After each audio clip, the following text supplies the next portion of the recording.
بسم اللہ الرحمن الرحیم۔ شروع کرتا ہوں اللہ کے پاک نام سے جو بہت بڑا مہربان نہایت رحم والا ہے۔ دوستوں، بہنوں، بھائیوں، بزرگوں، السلام علیکم۔ تاریخ اسلام کی 178 نمبر قسط ہم آپ کے سامنے پیش کر رہے ہیں، اور اس میں ابو مسلم خراسانی کا دوسرا حصہ ہم پیش کر رہے ہیں۔ تو دوستو، سن 130 ہجری کی شروع ہوتے ہی خراسان میں مذکورہ چاروں طاقتیں ایک دوسرے سے ٹکرانے لگیں۔ آخر علی بن کرمانی اور ابو مسلم نے نصر بن سیار اور شیبان خارجی کو حزمیت دے کر مرو پر مستقل قبضہ کر لیا، اور ابو مسلم نے مرو کے دارالمعتام میں جا کر لوگوں سے بیعت لی اور خطبہ دیا۔ نظر مرو سے شکست خوردہ سرخستوس ہوتا ہوا نشاپور میں آ کر مقیم ہوا، اور علی بن کرمانی ابو مسلم کے ساتھ ساتھ رہنے لگا، اور وہاں میں ہاں ملاتا رہا۔ شیبان خارجی جو مرو کے قریب ہی شکست خوردہ قیام پذیر تھا، اس کے پاس ابو مسلم نے پیغام بھیجا کہ تم بیعت کر لو۔ اس نے جواب میں کلام بھیجا کہ تم ہی میری بیعت کر لو۔ اس کے بعد شیبان خارجی سرخس اور گروہ بکر بن وائل کا اپنے گروہ گرد جمع کر لیا۔ یہ سن کر ابو مسلم نے ایک دستہ فوج سرخس کی طرف روانہ کیا۔ وہاں لڑائی ہوئی اور شیبان خارجی مارا گیا۔ اس کے بعد ابو مسلم نے اپنے نقیبوں میں سے موسیٰ بن کعب کو بیورو کے طرف اور ابو داؤد خالد بن ابراہیم کے بلخ کی جانب بھیجا۔ دونوں کو کامیابی ہوئی۔ بیورو اور بلخ پر جب قبضہ ہو گیا تو ابو مسلم نے ابو داؤد کو تو بلا بھیجا اور یحییٰ بن نعیم کو بلخ کا حاکم مقرر کر کے بھیج دیا۔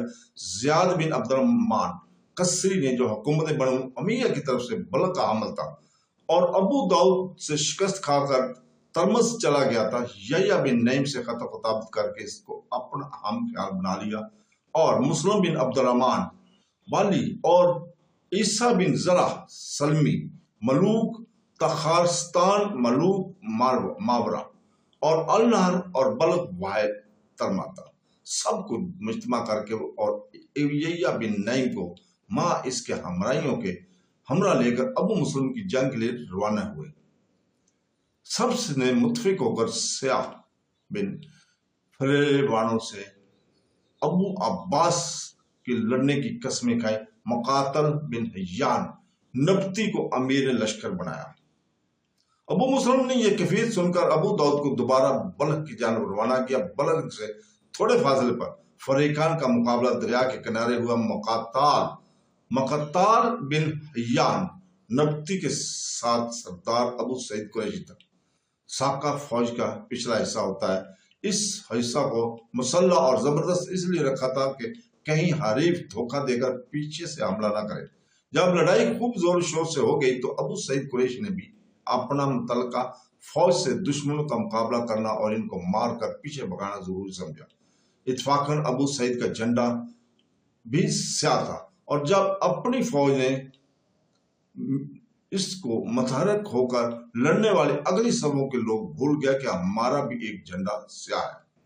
وہ ابو سعید کے جھنڈے کو دیکھتے ہی یہ سمجھی کہ دشمن کی فوج نے پیچھے سے ہم پر زبردست حملہ کیا، اور یہ انہیں کہ فوج فاتحانہ پیچھے بڑھتی چلی جاتی ہے۔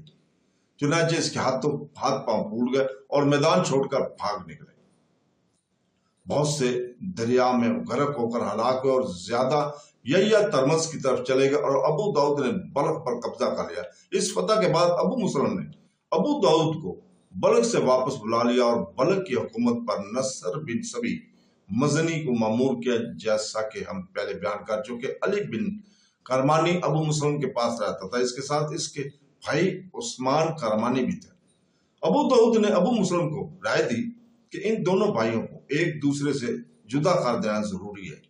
ابو مسلم نے اس رائے کو پسند کر کے عثمان بن کرمانی کو بلخ کی حکومت پر نامزد کر کے بھیج دیا۔ عثمان بن کرمانی نے بلخ پہنچ کر فرافزہ بن ظہیر کو اپنا نائب بنایا اور خود ماں نصر بن سبی کے مرو چلا گیا۔ یہ خبر سن کر مسلم بن عبد الرحمن بالی نے ترمس سے مصریوں کو حملہ لے کر بلخ پر حملہ کیا اور بزور شمشیر اس پر قابض ہو گیا۔ عثمان اور نصر کو اس کی اطلاع ہوئی تو وہ ملوت سے بلخ کی طرف روانہ ہوئے۔ ان کے آنے کی خبر سن کر عبد الرحمن کے ہمراہ راتوں رات بھاگ نکلے۔ ان کے ہمراہی راتوں رات بھاگ نکلے۔ نصر نے ایک سمت اور عثمان نے دوسری سمت سے بلخ پر حملہ کیا تھا۔ نصر کے ہمراہیوں نے تو بھاگنے والوں سے کوئی تعارض نہ کیا، لیکن عثمان بن کرمانی نے لڑائی چھیڑ دی اور خود ہزیمت اٹھا کر بھاگ نکل اور بہت سے مارے گئے اور بلخ پر قبضہ ہوتے ہوتے رہ گئے۔ یہ خبر سن کر ابو مسلم اور ابو داؤد نے مشورہ کیا۔ ابو مسلم تو نشاپور کی طرف روانہ ہوا اور ابو داؤد پھر بلخ کی جانب آیا، اور ابو مسلم کے ہمراہ علی بن کرمانی تھے۔ ابو مسلم نے نشاپور کے راستے میں علی بن کرمانی کو قتل کیا اور ابو داؤد کے مشورے کے موافق بلخ پر قابض ہو کر عبد الرحمن کو بلخ سے بھگا کر عثمان بن کرمانی کو قتل کر دیا۔ اس طرح ان دونوں بھائیوں کے خرنیشے کو مٹا دیا۔ ہم پہلے بیان کر چکے ہیں کہ امام ابراہیم نے ابو مسلم کو اول بلایا تھا، پھر اس کو روک دیا تھا کہ علانیہ دعوت شروع کر دے۔ ابو مسلم نے قتبہ بن شیب کو مال اور اسباب کے ساتھ روانہ کیا تھا۔ قتبہ نے امام ابراہیم سے ملاقات کی، مال و اسباب پیش کیا۔ امام ابراہیم نے ایک جھنڈا قتبہ کے ہاتھ روانہ کیا اور مکہ مکرمہ سے اس کو خراسان کی جانب رخصت کر دیا اور خود حمیمہ کی طرف چلے آئے۔ یہاں آتے ہی گرفتار ہو کر قید ہو گئے۔ قتبہ یہ جھنڈا لے کر ابو مسلم کے پاس آیا اور ابو مسلم نے اس جھنڈے کو مکتبۃ الحبیش میں رکھا اور قتبہ بن حیشب کو مکتبہ بن حبیش کا سردار بنایا، اور سن 130 ہجری کے ختم ہونے سے پہلے خراسان کے بڑے حصہ پر قابض اور متصرف ہو کر ایک ایک دشمن کا قصہ پاک کیا۔ علی بن کرمانی کے قتل سے فارغ ہو کر ابو مسلم مورو کی طرف لوٹ آیا اور قتبہ کو چند سرداران لشکر ابو اون عبد الملک بن یزید بن خالد بن برمک، عثمان بن نہیک اور خازم بن خزیر وغیرہ کے ساتھ توس کی جانب روانہ ہو گیا۔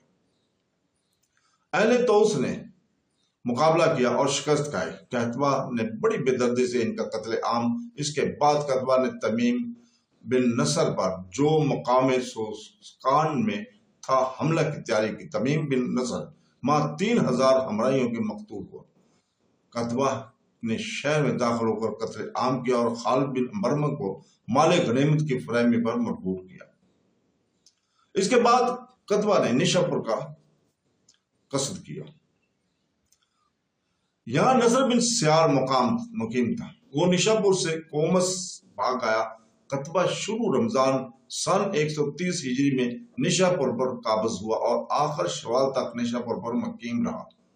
نصر بن سیار کی مدد کے لیے یزید بن عمر بن حبیرہ گورنر کوفہ نے نباتہ بن حنظلہ کے متحد ایک فوج کوفہ سے بھیجی تھی۔ نصر بن سیار کومس میں بھی زیادہ دنوں نہ ٹھہرا، وہاں سے وہ جرجان چلا آیا۔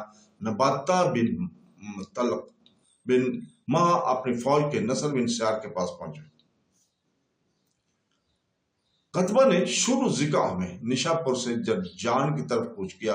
قتبہ کے ہمراہیوں نے جب یہ سنا کہ عظیم الشان لشکر شام کے ساتھ جرجان میں پہنچ گیا تو وہ خوف زدہ ہوئے۔ قتبہ نے ان کو ایک پرجوش خطبہ دیا اور کہا کہ امام ابراہیم نے پیش گوئی کی ہے کہ تم لوگ ایک بڑی فوج کا مقابلہ کر کے اس پر فتح پاؤ گے۔ اس سے لشکریوں کے دل بڑھ گئے۔ آخر مرکہ کا زار گرم ہوا۔ نباتہ بن حنظلہ ماں 10,000 آدمی کے مارا گیا۔ قتبہ کو فتح عظیم حاصل ہوئی۔ اس نے نباتہ بن مظلہ کا سر کاٹ کر ابو مسلم کے پاس بھیج دیا۔ یہ لڑائی شروع ماہ ذی الحج سن 247 میں ہوئی۔ قتبہ نے جرجان میں قبضہ کیا۔ 30,000 اہل جرجان کو قتل کر ڈالا۔ شکست جرجان کے بعد نصر بن سیار خوارے کی طرف چلا گیا۔ وہاں کا امیر ابو بکر عقیل تھا۔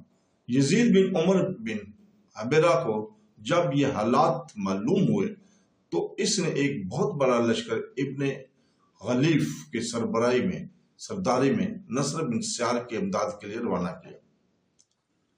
قتبہ سے جرجان سے اپنے لڑکے حسن بن قتبہ کو خوار عرائق کی طرف روانہ کیا اور عقب سے ایک لشکر ابو کامل اور ابو القاسم سر زیبن ابراہیم اور ابو العباس مروزی کی سرداری میں حسن کی امداد کے لیے روانہ کیا۔ لیکن جس وقت یہ لوگ حسن کی لشکر کے قریب پہنچے تو ابو کامل اپنے ہمراہیوں سے جدا ہو کر نصر سے جا ملا اور اس کو حسن کی لشکر کی نقل و حرکت سے آگاہ کر دیا۔ آخر لڑائی ہوئی اور حسن بن قتبہ کو شکست فاش ہوئی۔ بنو نصر سے مال غنیمت اور فتح کا بشارت نامہ یزید بن عمر بن حبیرہ کے پاس روانہ کیا۔ یہ واقعہ محرم سن 131 ہجری کا ہے۔ ادھر سے نصر بن سیار کے قاصد مال غنیمت اور فتح کی خوشخبری لیے ہوئے جا رہے تھے، ادھر سے ابن غلیف فوج لیے ہوئے آ رہا تھا۔ مقام رے میں دونوں کو ملاقات ہوئی۔ ابن غلیف نے خط اور مال غنیمت لے لیا اور رے میں قیام کر دیا۔ نصر کو یہ خبر سن کر سخت ملال ہوا۔ جب نصر نے خود درے کا قصد کیا تو غلیف مع فوج ہمدان کی جانب روانہ ہو گیا، مگر ہمدان کو چھوڑ کر اصفہان چلا گیا۔ نصر 2 روز تک رے میں مقیم رہا۔ تیسرے روز بیمار ہوتی رے کچھ سے کچھ کر گیا۔ مقام سادہ میں پہنچا تھا کہ 12 ربیع اول سن 131 ہجری کو فوت ہو گیا۔ اس کے ہمراہی اس کی وفات کے بعد ہمدان چلے گئے اور رے کا عامل حبیب بن یزید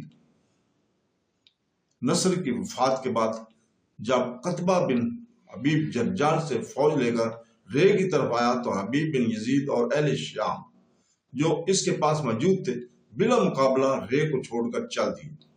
قتبہ نے رے پر قبضہ کیا اور اہل رے کے اموال اور اسباب ضبط کیے۔ رے کے اکثر مفرور ہمدان چلے گئے۔ قتبہ نے رے سے ہمدان کی طرف اپنے بیٹے حسن کو روانہ کیا، لیکن یہ لوگ ہمدان چھوڑ کر نہاوند کی جانب چلے گئے۔ حسن نہاوند پہنچ کر نہایت مضبوطی سے محاصرہ ڈال دیا۔ تو دوستو اس کے ساتھ ہی ہم اجازت چاہتے ہیں کل تک کے لیے۔ کل انشاءاللہ تعالی ہم یہیں سے شروع کریں گے۔ اللہ حافظ۔